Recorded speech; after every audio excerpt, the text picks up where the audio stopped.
वो बचपन से ही एक फेमस कार रेसर बनना चाहता था, लेकिन एक दिन आज से ठीक 10 साल पहले उसका एक रोड एक्सीडेंट हो गया। उसकी जान तो बच गई, लेकिन उसने उस एक्सीडेंट में अपने दोनों हाथ खो दिए।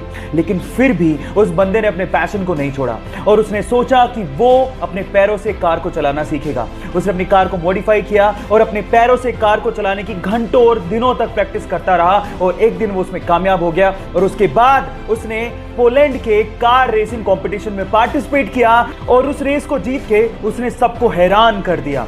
उस बंदे का नाम है बार्टोस ओस्टालेविस्की। गाइस, उसके कभी ना हार मानने के जज्बे को मैं सलाम करता हूं। एक बार गुरु नानक देव जी अपने शिष्यों के साथ एक गांव गए। गांव वालों ने गुरु नानक देव जी और उनके शिष्यों की बहुत ज्यादा सेवा की, लेकिन जाते जाते गुरु नानक देव जी ने उन गांव वालों को आशीर्वाद दिया, उजड़ जाओ। उसके बाद गुरु नानक देव जी अपने शिष्यों के साथ दूसरे गांव गए, लेकिन उन गांव वालों ने गुरु नानक देव जी और उनके शिष्यों के साथ बहुत बुरा बर्ताव किया। लेकिन फिर भी गुरु नानक देव जी ने उन्हें आशीर्वाद दिया, बसे रहो। ये देख के एक शिष्य से रहा नहीं गया। उसने गुरु नानक देव जी से कहा कि ये कैसे आशीर्वाद दिया आपने?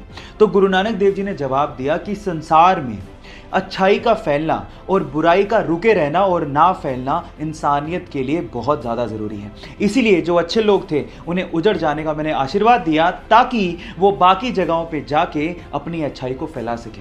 आपको ये स्टोरी कैसे लगी, चैट सेक्शन में लिखना मत भूलिएगा। गाइस, एंशिएंट टाइम में यानी पुराने जमाने में हमारे इंटेलेक्चुअल्स को लगता था कि मैथ्स में एक ऐसा कोई सिंबल होना चाहिए विच रिप्रेजेंट्स नथिंग, यानी नथिंग को रिप्रेजेंट करने के लिए भी तो कोई सिंबल होना चाहिए। सो इसी को ध्यान में रखते हुए 5th सेंचुरी में एक इंडियन मैथमेटिशियन आर्यभट्ट ने जीरो को इन्वेंट किया। And let me tell you guys, zero का जो सिंबल दिया गया था वो हमारे पुराने मंदिरों, स्पेशली ग्वालियर के मंदिरों के दीवारों पे खुदा हुआ आप लोगों को दिख सकता है। सो गाइस, अगर आप ये सोचते हैं कि जीरो की इन्वेंशन कोई बड़ी इन्वेंशन नहीं है, तो मैं आपको आपकी जानकारी के लिए बता देता हूं, अगर जीरो इन्वेंट नहीं हुआ होता ना तो बाइनरी लैंग्वेज नहीं आती, और बाइनरी लैंग्वेज नहीं आती तो एक कंप्यूटर लैपटॉप कुछ नहीं होते। जब शून्य ना देता भारत तो चांद पे जाना भी मुश्किल था। क्या आपको पहले से बात पता थी? और नहीं पता थी तो चैट सेक्शन में लिखना मत भूलिएगा। गाइस, एक मजेदार सा किस्सा सुनाता हूँ। ये बात है सन 1909 की, जब कनाडा ने पहली बार अपने एक शहर में एम्बुलेंस को लॉन्च किया ताकि लोगों की जान को बचाया जा सके।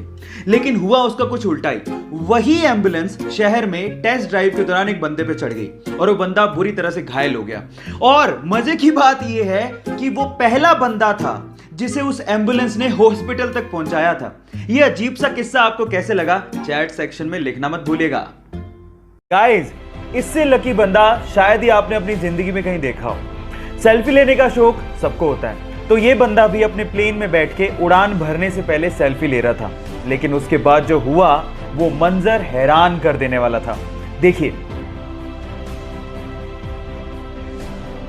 गाइस, क्या आपको भी लगता है कि ये बंदा बहुत किस्मत वाला है, या इससे भी किस्मत वाला बंदा आपने कहीं देखा है? चैट सेक्शन में लिखना मत भूलिएगा। गाइस, बाइक चलाना किसे नहीं पसंद, लेकिन असली प्रॉब्लम आती गर्मियों में, जब कोई स्कार्फ या फिर रुमाल पहनने के बाद हमें हेलमेट पहनना पड़ता है। और गर्मी होने की वजह से थोड़ी दूरी तक चलने के बाद जब हम हेलमेट उतारते हैं तो पूरा मुंह पसीने से भर जाता है। अब इस प्रॉब्लम का सॉल्यूशन क्या है? जी हाँ गाइस, इस प्रॉब्लम का सॉल्यूशन है एसी हेलमेट। एक छोटी सी एक्सेसरी आपके हेलमेट पे लगती है और वो आपके हेलमेट को या फिर आपके सिर को ठंडा ठंडा कूल कूल बना देती है। और गाइस, इसका इन्वेंशन कहीं बाहर नहीं, हमारे इंडिया के बेंगलोर के आईआईटीएन पीके सुंदर राजन ने किया है। सो गाइस, हमारे हेलमेट को ठंडा ठंडा कूल कूल बनाने वाले इस सुंदर राजन के लिए एक लाइक तो बनता है।